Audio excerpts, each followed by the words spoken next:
Hello, and welcome to another episode of my little subconscious gaming series, where I'm going to be talking about three different games. Today I'm talking about Civilization 5. The main sort of topics I'm going to be covering are, again, of course, capitalism, particularly with this one focusing more on the justification of war and the idea of winning in games.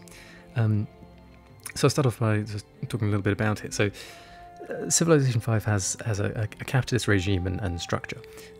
It's focused on production and population growth. The game doesn't allow you to sort of follow any path to success.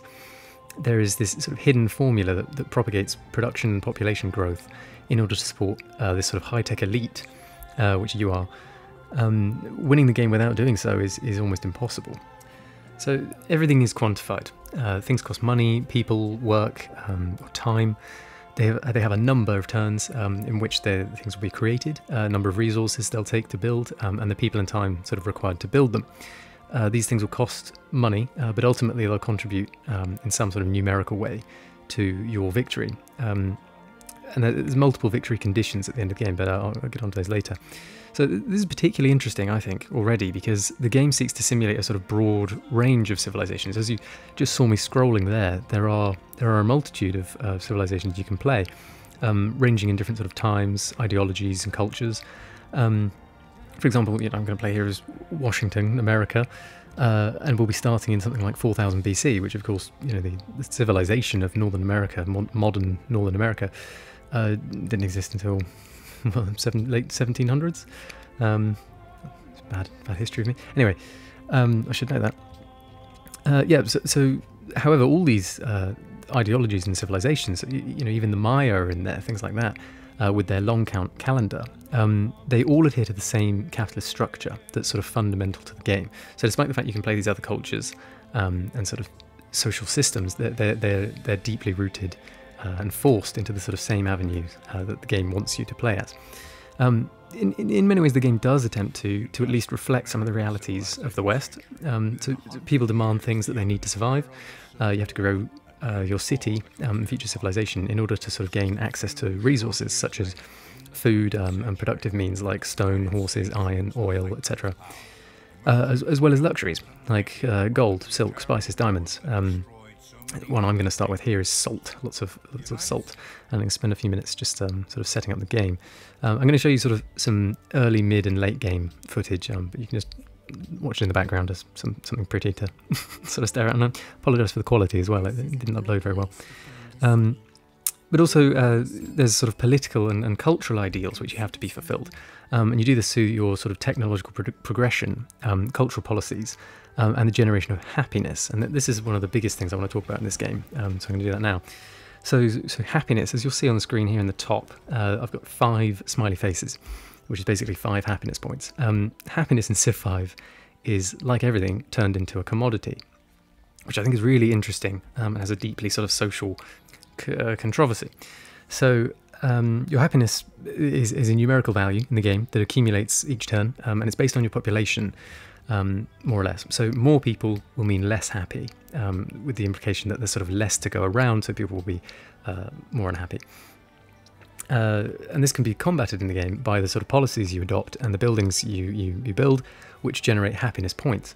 You can also trade luxuries or find them yourself, and as long as you remain positive, if you'll pardon the pun, meaning above 0 happiness at least, then they will add up. These points will add up to a golden age, which sort of gets progressively harder to reach every time you achieve one.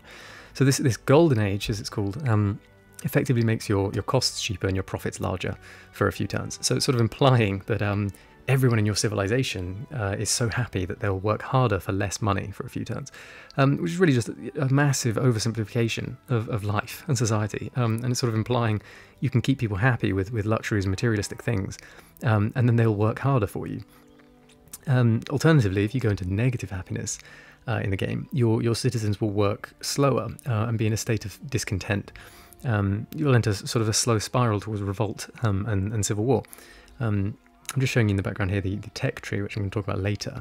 Notice how almost every tech has some kind of war orientation about it, whether it's a weapon or, there you go, you've got the Manhattan Project and nuclear weapons.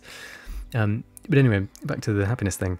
So what's interesting here is the way in which we subconsciously are becoming naturally dispositioned as the head of state, for example, in this game, wishing to quell sort of discontent and keep people happy, but not for the right reasons. It's sort of for the sole purpose of avoiding losing our power, and the people rising up and realizing how awful it is really to have to be a slave to your system that you're creating.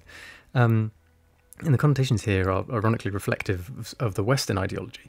So, this is arguably the system we live in, you could say, in the sense that we contribute to society, often working jobs we hate, and we're kept happy and distracted by our material things and luxuries. So in that respect, it can potentially be seen as a reflection of Western society, capitalist life.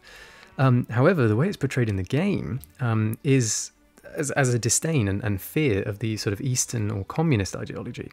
So instead of making you feel like the system is bad and capitalism is bad, you feel that control and order is good, and people should be kept ignorant and powerless because they're a threat.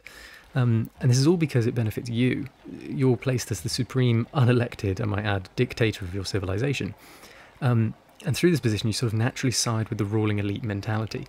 The point here being that the narrative and the gameplay, as I've said in my other reviews, are at odds with each other. So there's this working population to support the decisions and agendas of the elite, you. It's clear division of class, effectively paid slavery on one end and filthy rich on the other. But this working class is ultimately just a means to an end for you.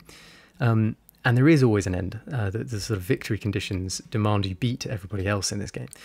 So that's what I would come on to now, is more about war. So I'm going to talk about a couple of victories. I don't have time to do all of them. I think there's 4 or 5. But the main one is the domination victory. So as it kind of implies, the focus here is on war. And you've got to ask yourself, looking at that tech tree, if you did earlier, how many of the technologies are war-related? Does the game perhaps force you to fight? And is it sort of implying that war is inevitable and necessary in Western capitalism? So what I'm worried about here is this sort of justification of war as a natural state. So the condition is that you hold every other civ's capital at the same time, so to win the domination victory. And this is sort of related to a traditional rule of warfare, in which sort of controlling a country's capital forces them to capitulate. Historically, that's what would happen. So what this means and justifies is sending forces off all around the world in the game,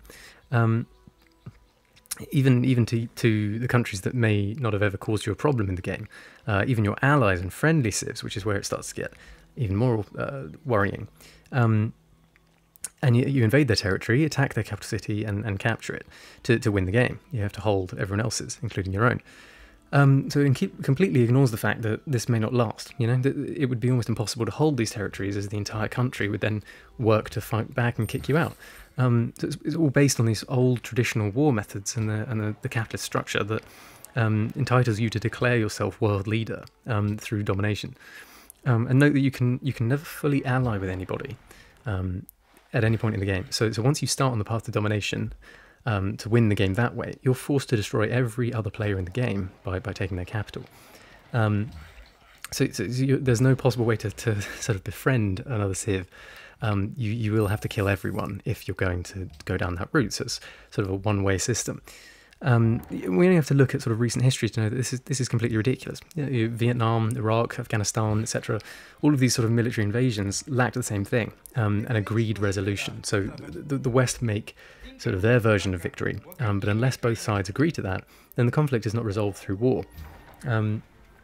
America had the military strength in Vietnam. They had power and control was completely sort of undermined by the realities of other societies and agendas. So this capitalist idea presented in Civ 5 of simply showing your strength and everyone will declare you victorious, it's sort of proven to be meaningless and contrived. It's simply a perpetuation of the way the West views the world and its own sort of position in it. So now I'm going to talk about the sort of cultural victory, which is another way of winning the game, which I think is very relevant to this. So once you've built up this economic wealth and production that I sort of talked about at the beginning, once you built up that economy, your capabilities, you can then funnel that in different directions. So to get the different victories, you sort of put your economy to work in either a war focus, a science focus, or a cultural focus, or others. So yeah, one of the ways you do this is through tourism. You build airports, monuments, world wonders, You enact policies through the culture points that you accumulate. And this all adds to increase your tourism. So what is this tourism means is a value, again, a numerical value that the game creates. And it's pitted against other civilizations. So their culture must be relevant to yours. It must sort of conform to the structures and values of your own, which are, of course, capitalist and Western, because it's the only way the game allows you to have a culture and perpetuate it. The game is sort of predisposed to decide what is and isn't culture, and the value of it. The game is sort of rigged to follow the Western ideals and declare a victory based upon that. So whether other cultures exist or not, and how widely they're enjoyed, eventually you get a message from other civilizations, and I'll show this in the presentation, saying our people are now wearing your blue jeans and listening to your pop music. It's the same message no matter what civ it comes from. So there's this Orientalist othering, where you're forced without knowing it to produce a Western culture specifically of blue jeans and pop music, as if that is the only possible cultural development. This happens when you have surpassed the other civilization's cultural output with your tourism output. So to sort of expand on that, your tourism in the game, the numerical value of that you accumulate, is effectively your capability to enforce your culture on the rest of the world. So that's how it quantifies tourism, which it sounds ridiculous, but feels very natural when you're playing the game. So the culture that you build up through your buildings and policies and things adds cumulatively throughout the game, and it's the pink writing at the top of the screen. So right now I'm getting 127 culture per turn, whatever that means. And then next to it is the tourism output by the little suitcase, which is +6. Because this is sort of mid-game, there's another sort of 100 turns or so to go. So you wouldn't be winning, as you can see here, 6 is very small compared to 127. But this is what the game is encouraging you to do. So even from now, you're trying to produce a tourism output that will beat other people's cultural output. Basically dwarf their culture to the point where yours is the only one that matters, and the way you've accumulated it is sort of undeniable, is how the game sort of presents that. So effectively the game decides that your people and the way that they are, your society, is more attractive to them than their own, and it entitles you to a sort of control over their hearts and minds, to the extent that the other civilizations concede victory to you because they know that they've lost control of their own people. So the implications, mostly through sort of this generalized message of blue jeans and pop music, are that the Western ideals and culture are universal, and will eventually and sort of inevitably dominate the world to the point where it becomes the world, and everyone else will concede that it is the right way to be. So it's a sort of strange popularity victory in a sense. You control the interest of people. You control a global economy of what people want, sort of supply and demand. And of course, reality again tells us that not only is this a sort of trivial and simplified version of how people's desires work, but it also constructs an end to society and progression, right? Because it's sort of forcing this idea of having to win in every aspect imaginable, as if once a point is reached, nobody could ever challenge or change the way of the West. In other words, it implies a sort of fatalistic resolution to global interaction, saying that every civilization in the world will inevitably fall to Western ideals and the culture and society that it manifests. And I'm afraid that's going to be that. So thank you for watching, and I hope you enjoyed.